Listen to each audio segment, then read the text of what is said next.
Bonjour, bonjour, bonjour. Bienvenue à ma chaîne Inspirée par Dieu. Aujourd'hui, c'est une journée de prière et nous allons prier pour avoir des caractères de plus en plus fidèles.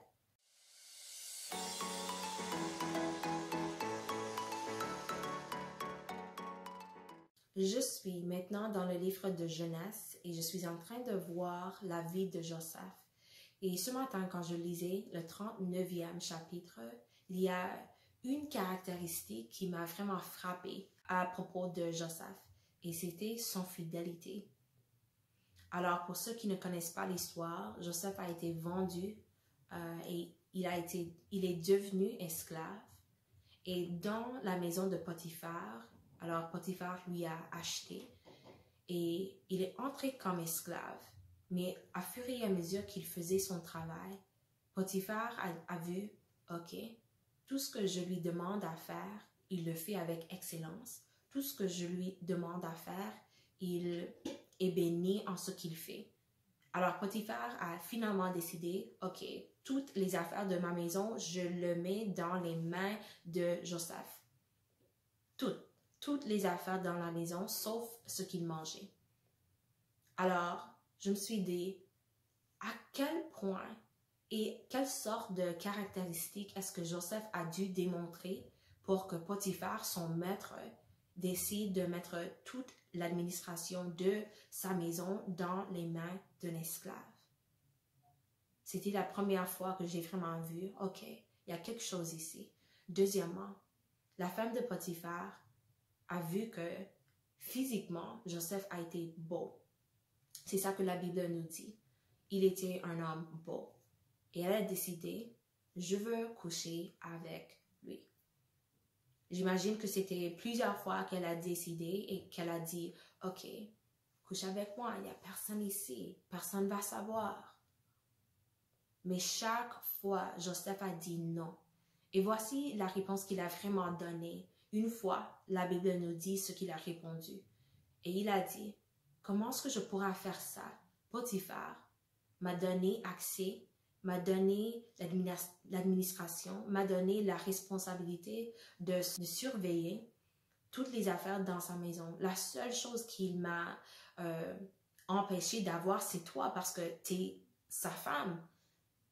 Mais c'est absolument impossible que je fasse ça, Dieu. C'est un péché contre Dieu. Fidélité. Troisièmement, la femme de Potiphar a vu que c'était impossible de lui convaincre et donc elle a décidé de mentir et dire que Joseph lui a violé.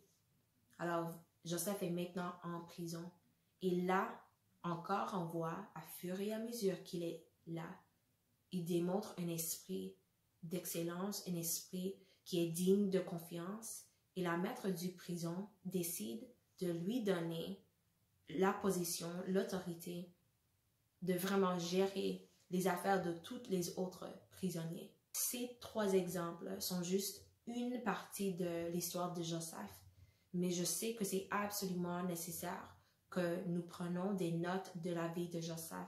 Et avec ça, j'aimerais juste prier pour qu'on lit notre Bible, Genèse 37, jusqu'au, je crois que c'est la 50e chapitre, et voir toute la vie de Joseph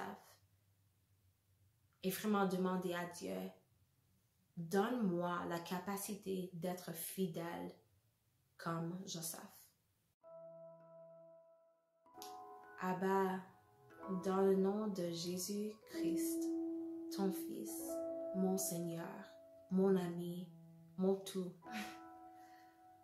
je viens avec de l'humilité dans ton présence parce que je sais que dans ta présence, je suis acceptée, je suis choisie, je suis la bienvenue. Et je vous dis merci. Merci infiniment pour ton nom. Merci infiniment pour les leçons auxquelles j'ai accès dans la Bible. L'histoire de Joseph nous dit beaucoup, beaucoup, beaucoup concernant la fidélité.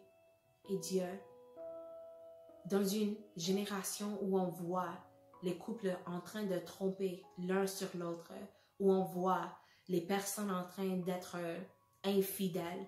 Toujours, comme à chaque fois qu'on regarde la télévision, même sur les nouvelles, on voit la infidélité.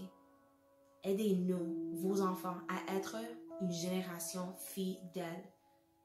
Absolument fidèle, même quand les personnes ne voient pas ce qu'on fait. Aidez-nous à choisir la fidélité. Aidez-nous à toujours choisir de mettre notre confiance en toi et non dans le monde. N'importe la tentation qui nous vient, même si c'est comme l'histoire de Joseph, où il y a quelqu'un qui nous demande à chaque journée, fais ça, fais ça, fais ça. Donne-nous la puissance, donnez-nous la vision spirituelle de savoir ce qui nous attend si on dit oui à Dieu et non à l'ennemi. Donnez-nous un désir puissant d'être dans ta présence, d'être dans la volonté de Dieu et non d'essayer de créer notre propre chemin. Fortifie vos enfants. Je sais que l'infidélité a l'apparence vraiment attractive, vraiment beau, mais aidez-nous à savoir qu'à la fin, il y a seulement la mort. Nous voulons être une génération fidèle. Fidèle à notre Dieu, fidèle à nos familles, fidèle à nos enfants, fidèle à nos travails, fidèle en toute partie de nos vies. Nous aimerions être fidèles, même si ce n'est pas la chose à faire maintenant. Nous savons que c'est la chose de Dieu. Alors donne-nous la puissance de toujours choisir ce qui vous donne la joie. Je vous remercie pour ta présence et ton appui dans ce sujet, dans ce parcours. Je sais que tu es toujours avec nous et que tu approches à nous quand nous approchons à toi. Vous êtes notre Dieu et pour cela, nous sommes reconnaissantes. Merci infiniment. Dans le nom de Jésus-Christ. Amen. Merci d'avoir regardé. J'espère que ce sujet, ce petit encouragement pourra vous aider. Et je vais vous voir très bientôt dans la prochaine vidéo. Au revoir. N'oubliez pas d'aller à lovecutterdesigns.com pour recevoir ton t-shirt inspiré par Dieu et pour nous dire à quoi ressemble ta vie inspirée par Dieu.